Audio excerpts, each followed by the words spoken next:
Saudara-saudara kaum muslimin rahimakumullah.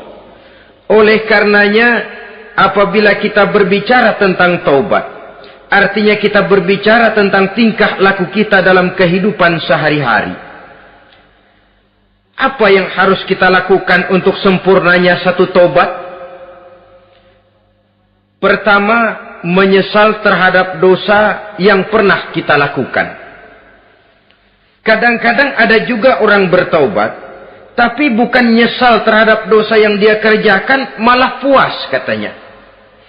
Dia ngomong sama teman-temannya, saya dulu zaman muda sudah kenyang judi, kenyang zina, kenyang mabuk-mabukan, sudah puas.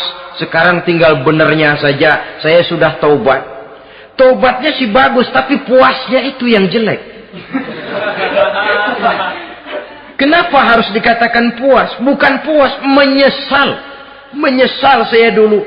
Kenapa hanyut terjebak dosa? Kenapa tenggelam di meja judi? Kenapa tenggelam di minum-minuman keras? Kenapa hanyut kepada perbuatan munkar dan maksiat? Saya menyesal sekali.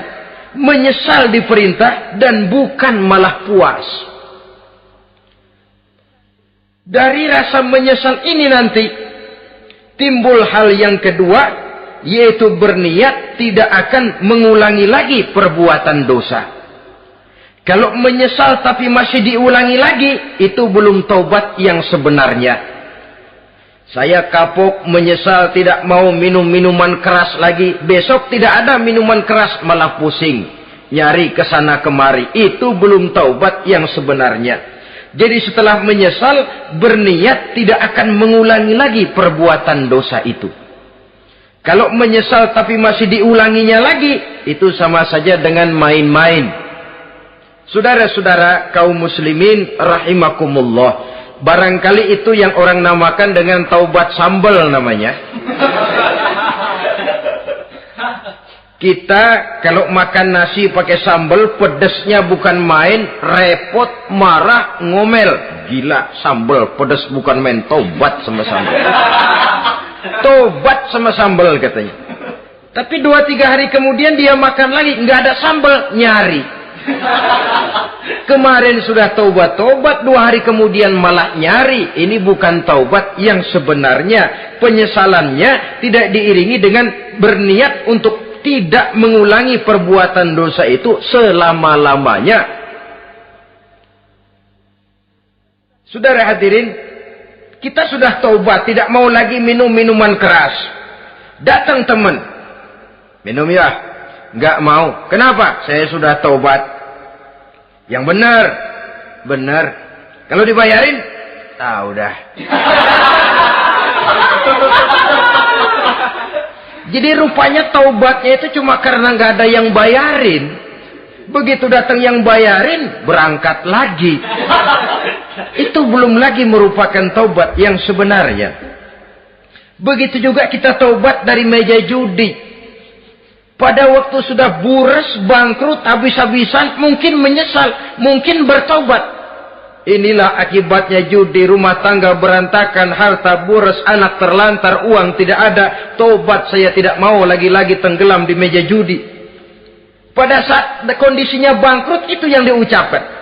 Tapi 2-3 hari, 4-3 minggu, 1 bulan kemudian rezekinya banyak, makmur lagi, usahanya maju lagi, lupa lagi dia kepada ucapan sebelumnya. Akhirnya sedikit demi sedikit tenggelam kembali di meja judi. Ini pun belum merupakan taubat yang sebenarnya.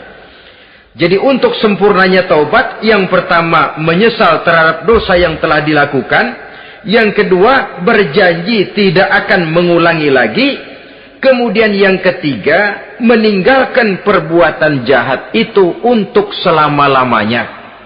Dengan kata lain, kalau memang taubat tidak mau minum lagi, talak 3 itu minuman keras. Kalau memang niat tidak akan berjudi lagi, talak 3 itu segala macam bentuk perjudian. Meninggalkan perbuatan jahat. Yang keempat, menunaikan semua fardu dan kewajiban. Sebab barangkali pada saat kita tenggelam dalam dosa, perintah-perintah Allah, jangankan yang sunnah, yang wajib saja sering kita lalaikan. Maka apabila diri telah berniat melaksanakan taubat, maka tunaikan semua kewajiban yang disyariatkan oleh agama kepada kita. Yang kelima, meminta halal kepada para lawannya dengan termasuk mengembalikan hak milik orang lain. Ini kalau menyangkut hukukul adamiyin atau hak-hak manusia.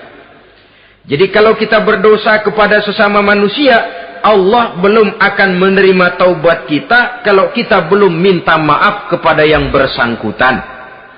Adapun kalau kita sudah minta maaf tapi yang bersangkutan tidak mau memberikan maaf, itu urusan dia kepada Allah. Urusan kita adalah meminta maaf kepada yang bersangkutan. Hal yang keenam, mendidik atau melatih diri untuk bertaat kepada Allah. Sebagaimana kita dulunya telah melatih diri, memperturutkan diri untuk berbuat durhaka. Lalu memperbaiki yang dimakan dan yang diminum. Itu juga merupakan ciri dari orang-orang yang melaksanakan taubat kepada Allah Subhanahu wa ta'ala. Kemudian apalagi memperbanyak istighfar di dalam kehidupan.